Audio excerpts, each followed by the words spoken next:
It's easy to think of this dedication as of a new collection of markers and memorials as simply that. It is that, of course, and probably so, but it is far more than that, in fact. I ask you today to think about this effort, this event, in a different way. This event is part of an inexorable, inevitable, and indispensable process of change. A change in how we see and understand our past, not by not seeing less of it, as has been our wont in the past, but by seeing more of our past. Our story is not always clean, it's a little messy, sometimes it's imperfect. I think collectively we've never given up on the idea that together we can work for a more perfect union. We need reminding of that now, perhaps more than ever. And the commemoration and elevation of the story of the U.S. colored troops serves to a reminder to us of the courage and the sacrifice of those who fought to save our nation and move it closer to the highest stated ideals of justice and equality. That's why we're here. PEC's been around for 50 years. We've been working on preserving the landscape, the history, the natural resources, the communities of this great place, from Loudoun and Clark in the north down to Charlottesville. And the story of all the communities and all of the places of this great region are important to all of us, but they're important to the nation. And the more we tell them and the more that we give people the richness of what's happened here, I think we'll all be better for it. Now, the dedication of this marker and these exhibits expands our view of not just the community's past, but our nation's past. What happened here mattered to the nation, not just to Culpeper County. And it expands our view of these events in essential ways. It is impossible to overstate how profound the sight must have been on May 5th, 1864, as the men of the United States colored troops marched into Culpeper County. It was certainly profound for these men. Some of them had been enslaved here. Probably 2/3 of them had been enslaved somewhere. And now they fought for freedom, sensing that the freedom of others, the freedom of all, would transform the nation. Their presence here reflected in a momentous change in this nation's relationship with the institution of slavery. In many ways, enslaved people fleeing bondage helped force that change.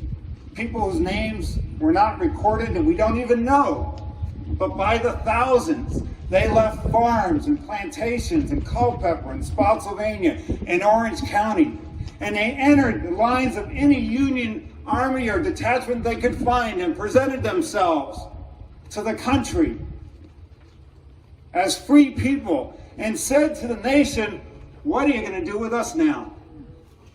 Thousands and thousands of people escaping bondage and challenging this nation to answer that question, challenging this nation to be better. Their act forced this nation to make a choice between oppression and slavery and freedom. And 75 years after its founding, the United States of America, for the first time, chose freedom.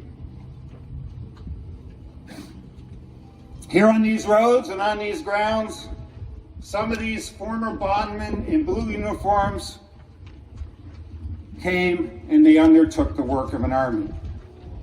That they did represents an effort, an achievement of astounding courage. Now, understanding triumphs and achievements also requires us to look back and understand the obstacles too. And so history isn't always, that mirror isn't always easy to look into. Across the Rapidan, it was a warm May that year. They crossed the Rapidan River at Kelly's Ford and marched through this part of Culpeper County. It was a warm day, some of them fell behind, and at least 3 of them were captured somewhere near here. And the diary entry from the soldier who records this, a Confederate soldier who records this, is stunningly laconic. We captured 3 Negro soldiers, the first we had seen, he wrote. They were taken out on the side of the road and shot, and their bodies left there. That's it. That is the sum total of what we know about this event. But we know enough to understand its import.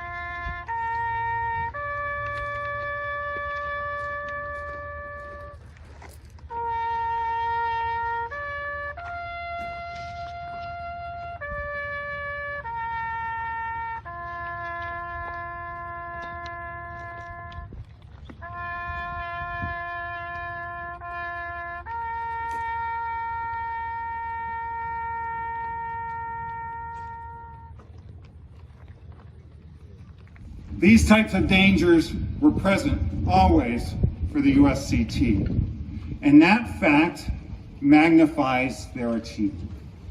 We need to understand the obstacles to understand the triumph. In the coming months, the United States colored troops would see battle. They would suffer indignities at the hands of brother soldiers in blue on occasion. They would suffer atrocities at the hands of their enemies. But slowly, by service and by accomplishment, they started turning minds. Not long after the USCTs had joined the Army here in Virginia, one Union officer reflected, he said, "I have a more elevated opinion of their abilities than I have ever had before. I do know that many of them are vastly the superiors of those who would condemn them to a life of brutal degradation." A 6th Corps soldier marching towards Spotsylvania passed black troops, and he said, "There was a great change of feeling in this army towards them, and I hear nothing but kind and cheering words toward them." That was not universal, but it was an idea that was growing. Now, the ultimate success of the USCT in Virginia was no antidote to deeply rooted racism in our nation, of course, but it represents a major step forward. The service of the USCT was essential in establishing African Americans as countrymen in the eyes of many who had long refused to see them as fellow Americans.